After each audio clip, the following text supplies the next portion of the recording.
Assalamualaikum warahmatullahi wabarakatuh. Waalaikumsalam Waalaikumsalam warahmatullahi warahmatullahi wabarakatuh. wabarakatuh. Pertama-tama, marilah kita panjatkan puji dan syukur kepada Allah Subhanahu wa Ta'ala karena telah memberikan rahmat kesehatan dan keselamatan sehingga kita dapat berkumpul pada pertemuan kali ini. Pada pertemuan kali ini, kami akan mempresentasikan konsep dasar IPA, SD, dan Lab. Materi yang akan kita bahas yaitu tentang gerak, gaya, energi, usaha, dan pesawat sederhana yang diampu oleh Pak Sofyan Hendrayana, SPD, MPD. Kelompok kami beranggotakan 4 orang yang terdiri dari Saya Muhammad Solihin dengan NIM 205060177. Saya Sandra Regina Putri dengan NIM 205060175. saya Fadilah Triapani dengan NIM 205060178. Dan saya Alda Rizkyana Zahra dengan NIM 205060208. Materi yang pertama yang akan dibahas mengenai gerak, yaitu oleh saya sendiri. Pengertian gerak. Gerak adalah perpindahan suatu benda dari suatu kedudukan atau posisi ke kedudukan lainnya. Maka gerak itu sendiri harus memiliki titik acuan. Titik acuan didefinisikan sebagai titik awal atau titik tempat pengamat. Contoh dari gerak, ketika penumpang mobil dengan supir itu tidak bergerak, namun penumpang dan supir itu bergerak terhadap pohon yang ada di pinggir jalan. Yang kedua ada macam-macam gerak. Berdasarkan lintasannya, gerak dibagi menjadi 7. Yang pertama ada gerak semu atau relatif. Gerak semu adalah gerak yang tidak sebenarnya ditimbulkan benda yang sedang bergerak. Maksudnya, gerak ini tidak benar-benar ditimbulkan oleh benda tersebut, tapi benda tersebut hanya diam dan ada benda lain yang sedang bergerak. Contohnya, ketika kita sedang mengendarai motor atau mobil. Pohon tersebut seolah-olah bergerak mendekati arah mobil atau arah motor, tetapi mobil atau motor bergerak. Yang kedua, ada gerak relatif. Berarti gerak suatu benda relatif terhadap benda lain, bagi benda lain suatu benda bisa saja bergerak terhadap benda lain. Contohnya, ada sebuah pohon, batu, dan mobil yang sedang bergerak. Pohon diam terhadap batu. Sebaliknya juga batu diam terhadap pohon. Namun ada mobil yang sedang bergerak, seolah-olah pohon tersebut bergerak mendekati mobil, padahal mobillah yang sedang bergerak. Yang kedua ada gerak ganda. Gerak ganda gerak yang terjadi secara bersamaan terhadap benda-benda yang ada di sekitarnya. Contohnya, ketika kita sedang mengendarai motor, sesuatu, entah itu apa, ke jalan raya. Nah, benda yang dilemparkan kita tuh mengalami gerak ganda. Kenapa? Karena dia mengalami gerak dilemparkan, kemudian gerak motor tersebut. Yang ketiga ada gerak lurus. Gerak lurus adalah gerak yang pada suatu benda melalui lintasan garis lurus. Gerak lurus terbagi menjadi 2. Yang pertama ada gerak lurus beraturan atau GLB. Yang kedua ada gerak lurus berubah beraturan atau GLBB.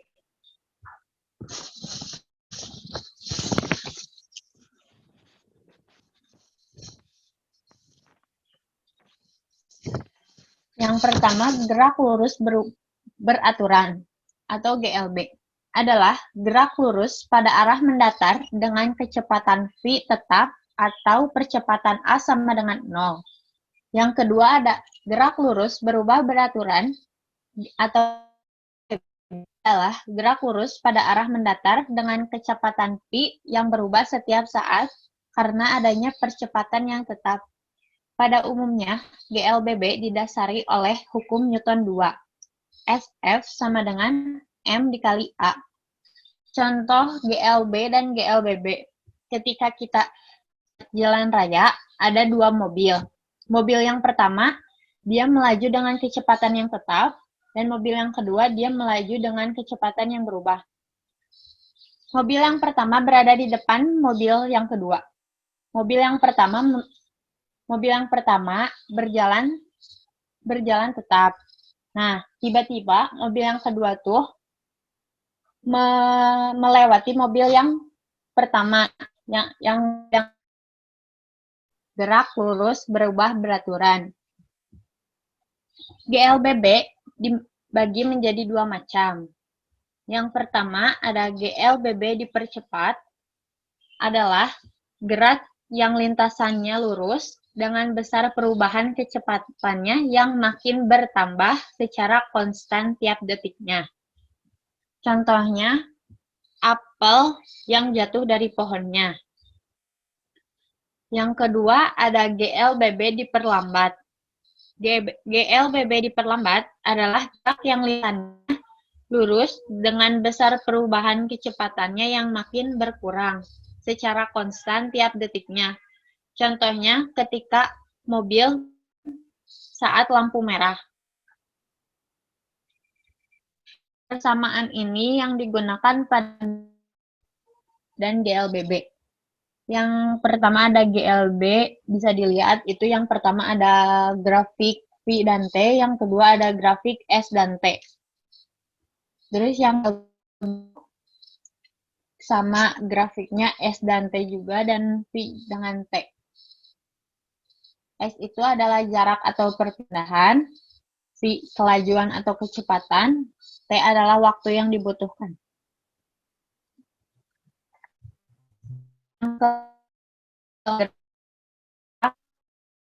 Gerak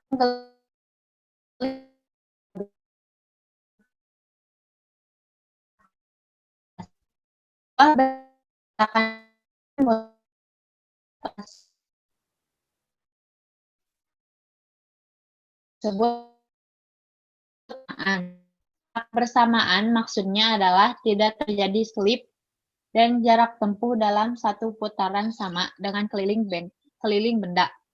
Contohnya, roda mobil yang sedang berjalan. Roda mobil yang sedang berjalan itu mengalami translasi yang maju.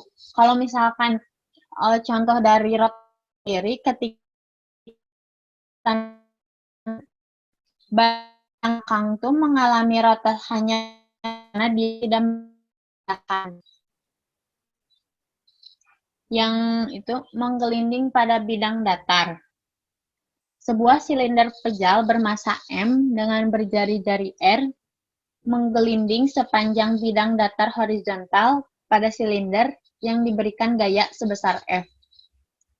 Yang kedua, menggelinding pada bidang miring. Gerak translasi diperoleh dengan mengasumsikan semua gaya luar bekerja di pusat massa silinder menurut hukum Newton.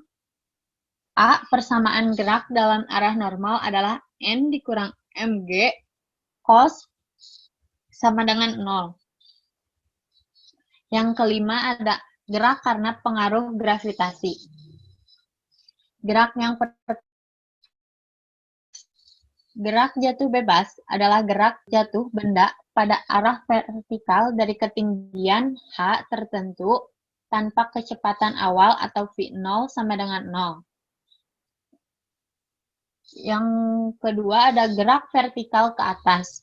Gerak vertikal ke atas adalah gerak benda yang dilempar dengan suatu kecepatan awal V0 pada arah vertikal sehingga A sama dengan negatif G atau melawan arah gravitasi. Syarat suatu benda mencapai ketinggian maksimum H. Maksimal VT sama dengan 0. Yang keenam, ada gerak berbentuk parabola.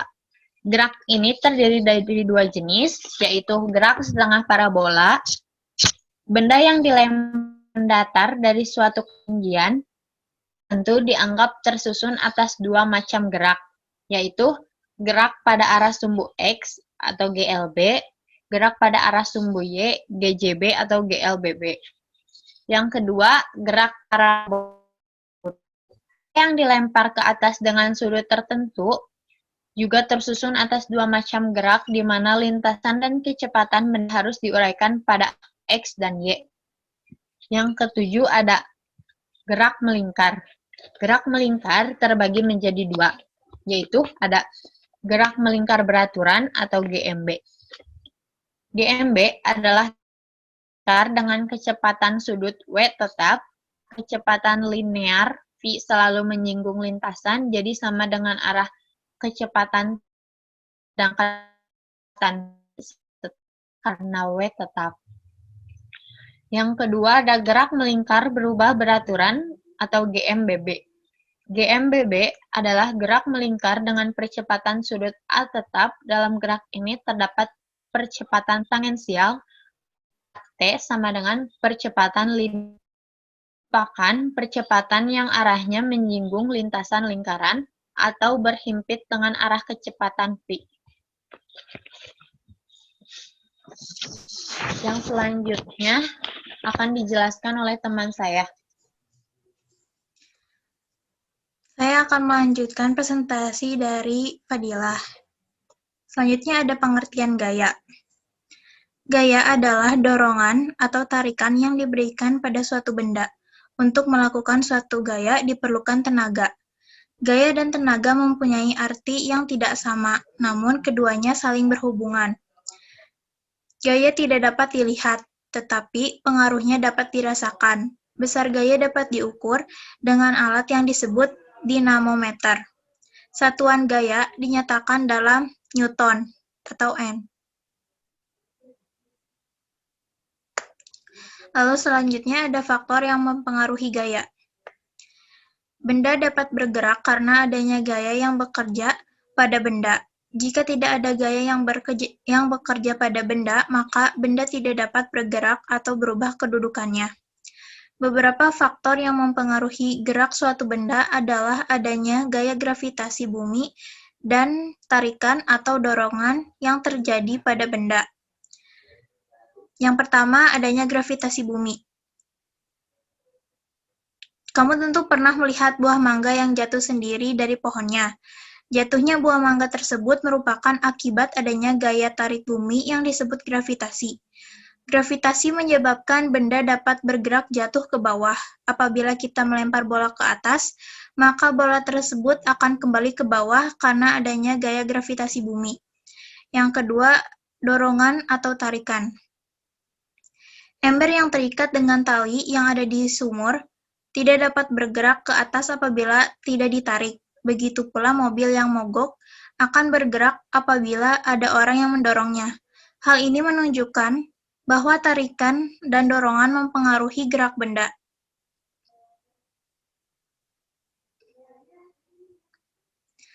Lalu selanjutnya ada jenis-jenis gaya. Yang pertama, gaya otot.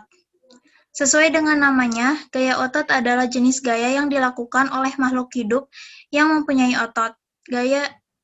Gaya timbul dari koordinasi dari struktur otot dengan rangka tubuh. Di sini contoh gaya otot itu misalnya pemain bola yang menendang bola. Lalu ada gaya pegas. Gaya pegas ialah jenis gaya yang dihasilkan oleh sebuah pegas. Gaya pegas disebut juga gaya lenting pulih yang terjadi karena adanya sifat keelastisan suatu benda.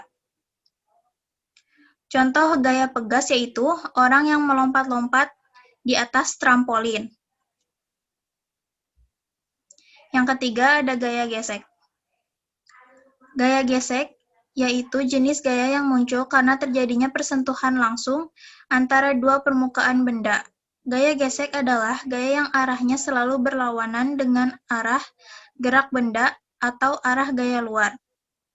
Contoh dari gaya gesek adalah seorang siswa yang menghapus papan tulis. Selanjutnya, ada gaya mesin. Gaya mesin yaitu jenis gaya yang dihasilkan oleh kerja mesin. Seiring berkembangnya teknologi, mesin yang dibuat pun semakin canggih. Gaya mesin sangat membantu dalam memperingankan aktivitas. Contohnya, mesin-mesin yang dipekerjakan di pabrik-pabrik. Yang kelima, gaya gravitasi bumi atau gaya berat. Gaya gravitasi bumi yaitu gaya tarik bumi terhadap seluruh benda bermassa yang terdapat pada permukaannya. Contohnya tadi yang buah jatuh. Lalu ada gaya magnet. Gaya magnet yaitu gaya pada magnet yang mampu menarik benda-benda tertentu. Benda yang mampu ditarik oleh magnet disebut benda magnetis. Umumnya terbuat dari besi atau baja, ataupun logam lainnya. Semakin dekat magnet dengan benda magnetis, maka gaya tarik magnet tersebut semakin besar. Selanjutnya akan disampaikan oleh teman saya. Di sini saya akan menjelaskan sedikit tentang pengertian usaha. Usaha merupakan sesuatu yang dilakukan oleh gaya pada sebuah benda yang menyebabkan benda bergerak. Usaha itu bisa dikatakan telah dilakukan hanya jika gaya menyebabkan sebuah benda bergerak.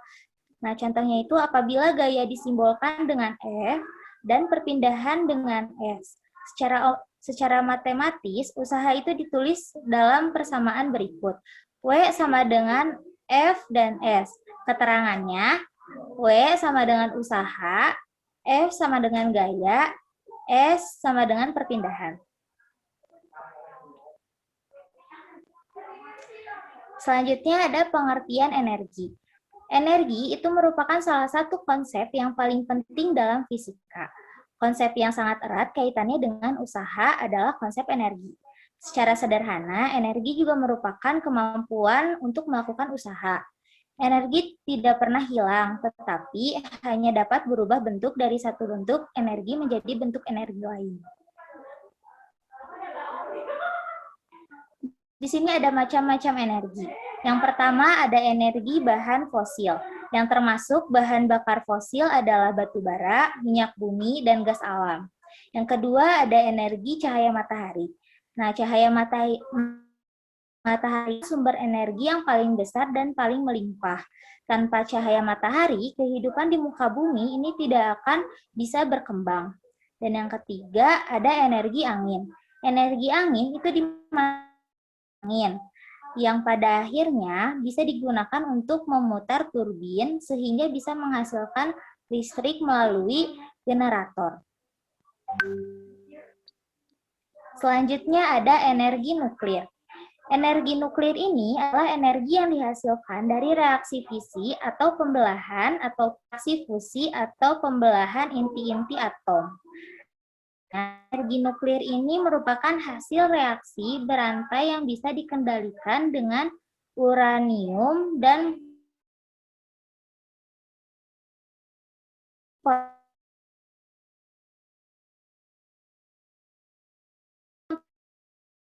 dalam suatu keadaan tertentu.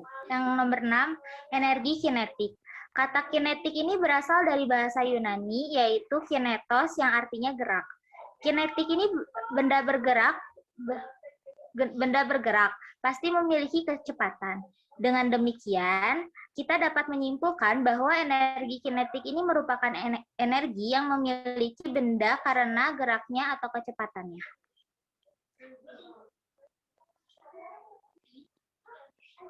Selanjutnya akan disampaikan oleh teman saya. Kali ini saya akan menjelaskan tentang pesawat sederhana. Apa sih pesawat sederhana itu? Pesawat sederhana adalah alat yang digunakan untuk mempermudah pekerjaan manusia. Pesawat sederhana memiliki bagian yang bergerak dan yang tidak bergerak. Contohnya seperti Palu. Palu merupakan contoh pesawat sederhana dan tidak memiliki bagian yang bergerak. Pesawat sederhana berfungsi mengubah besar gaya, arah gaya, atau jarak yang ditempuh oleh gaya saat dikerjakan. Di sini juga ada jenis-jenis pesawat sederhana. Yang pertama itu pengungkit. Pengungkit atau disebut juga pesawat sederhana yang pengungkit ini terdiri dari sebuah batang kaku, misalnya logam, kayu, atau batang bambu, yang berotasi di sekitar titik tempat yang dinamakan titik tumpu. Pengungkit dibagi menjadi 3 bagian, yaitu titik tumpu, disebut juga dengan titik fulcrum, yaitu titik tempat batang ditumpu atau diputar. Kedua ada titik beban, bekerjanya beban. Ketiga ada titik kuasa, yaitu bekerjanya gaya. Kedua ada katrol. Katrol merupakan jenis pengungkit. Pada katrol juga terdapat titik tumpu, titik kuasa, dan titik beban. Berdasarkan susunan tali dan rodanya, katrol dibedakan menjadi katrol tetap, katrol bebas, dan katrol majemuk. Yang pertama, ada katrol tetap. Katrol tetap merupakan katrol yang posisinya tidak berubah ketika digunakan. Biasanya posisi katrolnya terikat pada suatu tempat tertentu. Kedua, ada katrol bebas. Katrol bebas merupakan katrol yang posisinya atau kedudukannya berubah ketika digunakan. Artinya, katrol bebas tidak ditempatkan di tempat tertentu, melainkan ditempatkan pada tali yang kedudukannya dapat berubah. Ketiga, ada katrol majemuk atau sistem katrol. Katrol majemuk merupakan perpaduan antara katrol tetap dan katrol bebas.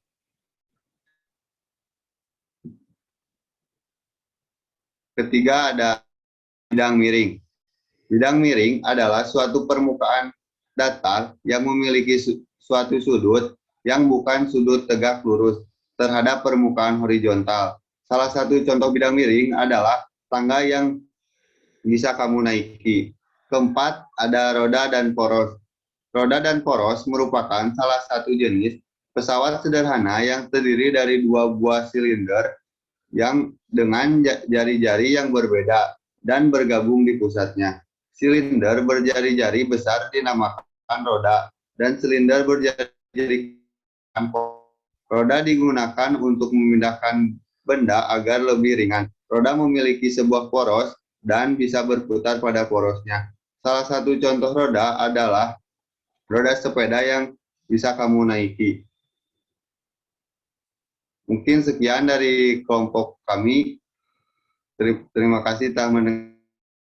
Assalamualaikum warahmatullahi wabarakatuh.